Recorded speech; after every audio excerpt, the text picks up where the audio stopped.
kaya na isang mababa. Baka hindi kaya sa mga ni Kinay, dito ka na. Ito ko muna dyan.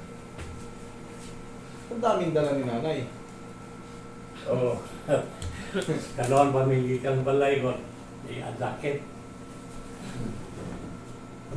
Sige, dyan kayo muna yung umupo sa mababa. Mataas dito eh. Ano ba nangyari kay nanay? Ang likod niya sir. Meron kayong x-ray pa eh? Pa-x-ray naman. Hindi nga nagpa-x-ray? Kailan niya nangyari si nanay na ganyan? So kadugtong na-crash yung motor. Nag-crash kayo sa motor? Dalawang may basis. Crash.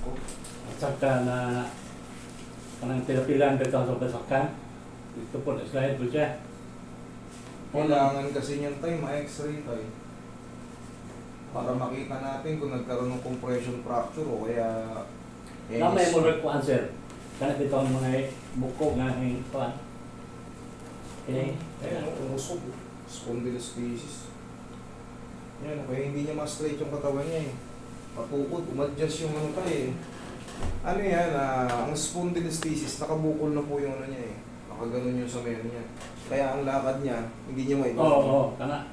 Pagka pinilit kasi ang ano, medyo risky siyang pakialaman o risky talaga siyang i-adjust.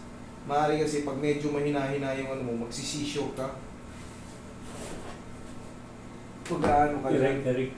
opo, pag tinamaan yung spinal cord, pagka hindi ka healthy, pag mahina-hina yung immune system mo or pangangatawan mo, tutukan mo ng video card eh. Na-disgrasya pala sila 2 beses tapos na-slide pa ulit. Again, error yan ako tumotor. Ano? Kita ba? Madilim to. Kita kaya. Ito. Madilim. Yung ano mo, i-flash mo ito. Kita naman. Wala, naka-adjust na yung ribs niya eh. Nakaganon na yung ribs niya. Oh. Sabi ba, Roy, haplusin mo muna ng pause. Nasa ospital para kung sakali may life support. Kung i-adjust. Delikado siya, risky siyang pakialaman. Baka mamaya bumigay. Mag-collapse siya ng tuluyan. Tapos palagi, huwag na kayong magsuot ng ganyan, ng bag, paharap. Hindi rin pwedeng tractionin si mami. Kasi may ano siya, may goiter. Diyan kasi ang traction eh, sa leeg. Mami, ang winter ko niya, murag, nagsugod niya itong mga, na-try nyo na ba sa iba yung paggamot? Nag-try na kayo sa iba? Sa hospital? sa parte sa likod. O nagpaano kayo? Nagpa-adjust na rin kayo before? Or Sa una, dito may ka-doktor mo ragon. ano Sa sabi? bones. Mm. Mato pa niya, listen operahan kay tungkol sa old age. Ikuha na. Mm. Mga, pa rin.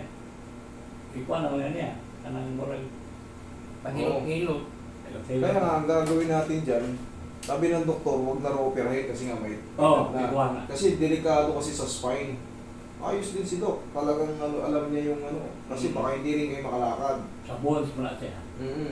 Orthodoctor yun. Kaya nay, ang pinakagagawin ni nanay dyan, maglalagay na lang ng back brace. Anong bra? Ilalagay sa likod. Kasi tukod na yung ano niya eh. Pag pinakialaman ko yan, pag tinulak ko ng gano'n, pag umusog yan, malaki kasi ang chance na mag-seizure siya, yung parang mangingisay. Ganun ang magiging ano yan, tayo. Hindi siya basta-basta panghilot eh. Tapos, wala kasing ano eh, baka kasi nag-ano na yan, baka yung tinatawag na mayroon kayong spondylolisthesis, saka yung tinatawag na compression fracture. Hindi yun pinabubungset. Maaring pwedeng hilot-hilutin sa labas para guminawa si nanay, hanggang dun lang. Kasi pagka binungset yan, mag-crash yun, magkaroon ng tinatawag na burst fracture, mamamanid na yung buong ano niya, buong lower extremities niya.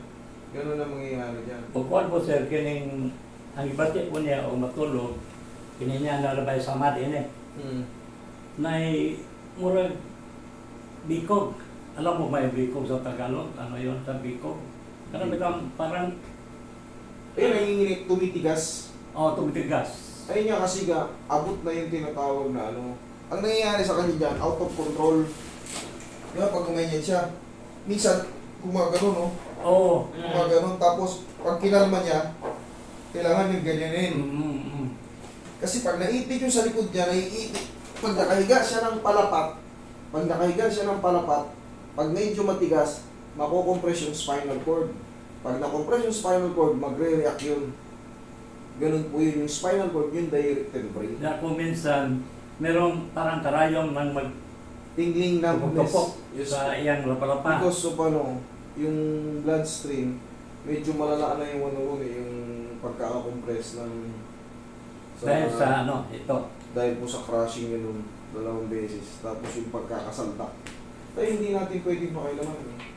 Hindi siya pwedeng pakailaman. Assessment lang ako. Yeah. Ang amo lang nga, yung anila middle eh, may Mm. nasin o na po mo murag treatment ba nga, Mm. parang mo relieve kita po na yan.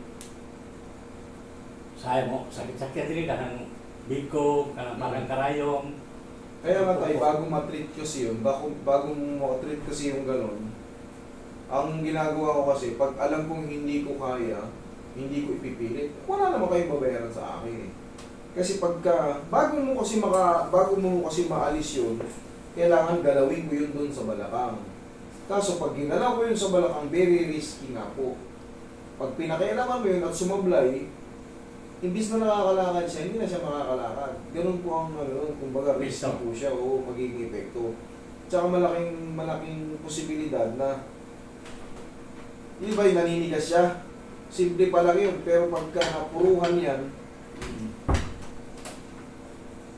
magtititigas talaga yan. Pero Tapos, dahan-dahan, gano'n normal naman, ayan, biko, anak. kailangan nga po tayo ma-brace siya eh, para unti-unting may tulak. Back brace. Ganun po ang pwede sa kanya, hindi po... Kaya back breast, ano, Punta kayo sa ospital, sabihin nyo back brace. back breast. O kaya hindi sa ospital, sa mga mercury, ayan, meron po dyan. Kung may mall dito, sabihin nyo, punta kayo sa mga... Ano ba yung sura ng back breast? Parang plastic yan, plastic. Mayroon po siyang parang ano, belt. Parang belt ng pambuntis, medyo malapad nga lang doon. Ganun po. Okay? Sige. Dito po hindi Okay. uubra sa ano, hindi po uubra ang bone setting diyan. Hindi po uubra. Ang delikado. Okay po. Okay lang, kining ako na po sir. Sige. Ay, Dito kasi, okay na. dito ka lang